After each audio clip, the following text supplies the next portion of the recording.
हाय, hello, नमस्कार. स्वागत आहे तुमच्या सगळ्यांचं माझ्या चॅनलमध्ये ज्याचं नाव आहे राणी तुपे. तर आज खूप दिवसांच्या नंतर मी अशी तुम्हाला दिसत आहे. खूप दिवसांच्या नंतर असा शूट करत आहे.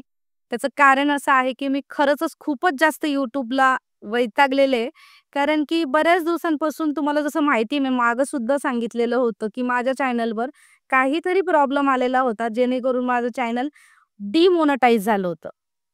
आणि तुम्हाला माहितीच असेल, की वाय-टीवर किती मेहनत आहे चॅनल मॉनिटाईज करण्यासाठी. तर कसं-तसं ते चॅनल मॉनिटाईज झालेलं होतं आणि ते डिमॉनिटाईज झालं. डिमॉनिटाईज झालं त्यानंतर मी सुद्धा डिमोटिव्हेट झाले. मला असं वाटायला लागलं, की काहीच उपयोग नाहीये वाय-टीवर व्हिडिओ अपलोड करून किंवा काय. ठीक आहे, ते माझ्या चुकीमुळेच झालेलं आहे हे मला तर माहितीच आहे. पण तरीही एक मनाला वाटतं ना, की आपण एवढ्या वर्षांपासून मेहनत करतोय आणि त्याचं फळ आपल्याला काहीच मिळत नाहीये. जसं की तुम्हाला माहितीच आहे 2021 पासून माझं चॅनल आहे म्हणजे जवळ-जवळ 5 वर्ष झालेत. आणि सतत चॅनलवर काही ना काही प्रॉब्लेम सुरूच आहे, सुरूच आहे. तो प्रॉब्लेम काही क्लिअर होता तो परत पाठीमागे जातो. म्हणून एक दिवस असा विचार केला ना, की वैतागून चॅनल डिलीट करायचा. पण ह्या चॅनलवर आहेत ना, खूप काही माझ्या आठवणी आहेत. माझे जुने व्हिडिओ, माझ्या जुन्या लाईव्ह, बऱ्याच गोष्टी आहे. त्यामुळे मी हे चॅनल डिलीट नाही केलं. ज्यावेळेस काही नकळत किंवा काहीतरी माझ्या हातून काही चुकून काही झालं, त्यावेळेस ते स्वतःहून झालं तर झालं, नाही तर मी तर काही डिलीट नाही करणार. कारण की त्याच्यामध्ये माझ्या खूप सगळ्या आठवणी आहेत. तर परत एकदा त्या सगळ्या गोष्टींचा विचार करून पुन्हा व्हिडिओज चालू करायचे आपल्याला. पुन्हा व्लॉगिंग करायची. डेली YouTubeवर अपडेट राहायचं असा विचार करून आजचा हा पहिला व्हिडिओ शूट करते. तर थंबनेलवरून तुम्हाला समजलंच असणार आहे, की व्हिडिओ कोणत्या विषयावर आहे. तर माझ्या चॅनलवर नेमकं काय झालेलं होतं. तर माझ्या चॅनलवर मी सुरुवातीपासून सांगते. सुरुवातीपासून मला इतका छान रिस्पॉन्स मिळाला ना व्हायटीवर, खूप छान. चॅनलला व्ह्यूज छान यायला लागले, शॉर्ट व्हिडिओ छान चालायला लागले, लाँग व्हिडिओ छान चालायला लागले. त्यानंतर लाईव्हसुद्धा खूप छान चालायला लागली. नवीन-नवीन लोकं कनेक्ट झाले. आता तर सध्या YouTubeच्या एवढ्या पॉलिसीज चेंज झालेल्या आहे. नवीन-नवीन अपडेट सुरूच आहे YouTubeची.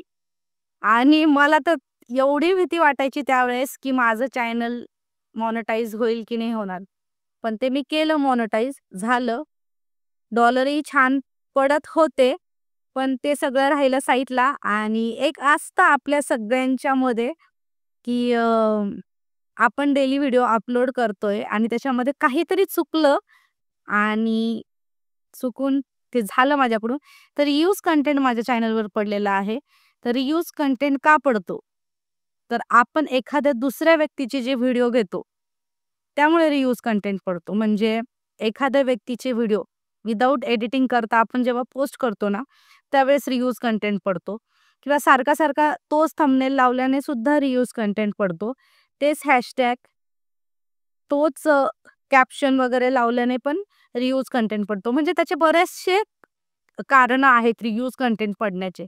तर मध्यंतरी मी काही व्हिडिओ टाकलेले होते, तर ते सारखे-सारखे विदाऊट एडिटिंग टाकलेले होते आणि त्याच्यामुळे तो रियूज कंटेंट आलेला होता. तर असं नाहीये की मला वाय-टीची पॉलिसी माहिती नाहीये. वाय-टीची सगळ्या पॉलिसी मला माहिती आहेत. माहिती असून सुद्धा माझ्या हातून ती चुकी झाली. जी मी चुकी केली ती तुम्ही खरंच करू नका. कारण की कसं आहे आपण एवढी मेहनत करतो आणि 1 मिनिटही लागत नाही ते मेहनत पूर्ण पाण्यामध्ये जायला. त्याचमुळे मी इतकी डिमोटिव्हेट झाले, की मला असं वाटायला लागलं, की नाही आता नको. गॅप घ्या. नाही अपलोड करायची व्हिडिओ. कारण की हे बघा जोपर्यंत आपलं चॅनल छान चालतंय, तर आपल्याला सुद्धा आतून असं वाटतं ना, की आपण डेली अपलोड करायला पाहिजे व्हिडिओ. छान रिस्पॉन्स मिळतोय, छान कमेंट्स येताय असं-तसं. आणि ज्यावेळेस असं काहीतरी घडतं, त्यावेळेस असं वाटतं, की नाही यार ठीक आहे, हे बंद केलेलंच बरं. तर हे असं काहीतरी माझ्याबरोबर घडलेलं होतं. तर मी तुम्हा सगळ्यांना एकच सांगणार, की व्हिडिओ डेली अपलोड करा आणि दुसऱ्यांचे व्हिडिओ बिलकुलच अपलोड करू नका. दुसऱ्यांचं काहीच आपल्या चॅनलवर आलं, की त्याला रियूज कंटेंट येतो. त्यानंतर थंबनेल सेम आला तरीही रियूज कंटेंट येतो. त्यानंतर अजून बऱ्याच गोष्टी आहेत. तर तुम्ही YouTubeच्या पॉलिसीच्या अगेन्स्ट जाऊ नका. कारण की आपल्या चॅनलवर काही जरी आलं, तर आपलं चॅनल 0 मिनिटात गायब होऊ शकतं. त्याच्यामुळे चॅनलवर खरंच तुमचंही लक्ष द्या. माझ्याकडून जी चुकी झाली ती तुम्ही करू नका. तर सध्या YouTubeच्या खूप पॉलिसी चेंज झालेल्या आहेत. त्या सगळ्या तुम्ही अगोदर चेक करा, बघा. त्यानंतरच तुमचा व्हिडिओ अपलोड करा. जी चुकी माझ्याकडून झाली ना, ती चुकी तुम्ही पुन्हा करू नका. कारण की चॅनल खरंच जाण्याच्या मार्गावर असतं. आता माझं चॅनल एवढुसं वाचलेलं आहे फक्त आणि त्या एवढुशा वाचलेल्या चॅनलवर पकडून मी पुढे परत सुरुवात करत आहे. तर तुमच्या सगळ्यांच्या प्रतिसादाची मला गरज आहे. तर सगळ्यांनी असाच सपोर्ट करा जसं तुम्ही करत आहात. खूप छान तुम्ही प्रतिसाद देतात माझ्या व्हिडिओला. मध्यंतरी मी गॅप घेतलेला होता म्हणून सुद्धा माझं चॅनल डाऊन गेलेलं होतं. तर तुम्ही जसा सपोर्ट करत आहात तसाच मला सपोर्ट द्या. चॅनलवर जर नवीन असाल तर चॅनलला सबस्क्राईब करा. छान-छान कमेंट करा, लाईक करा. तुमचं एक लाईक, एक कमेंट खूप मोटिव्हेट करतं. त्यामुळे तुमचा सपोर्ट असाच कायम माझ्या पाठीशी असू द्या आणि भेटूया पुढच्या व्हिडिओमध्ये. बाय.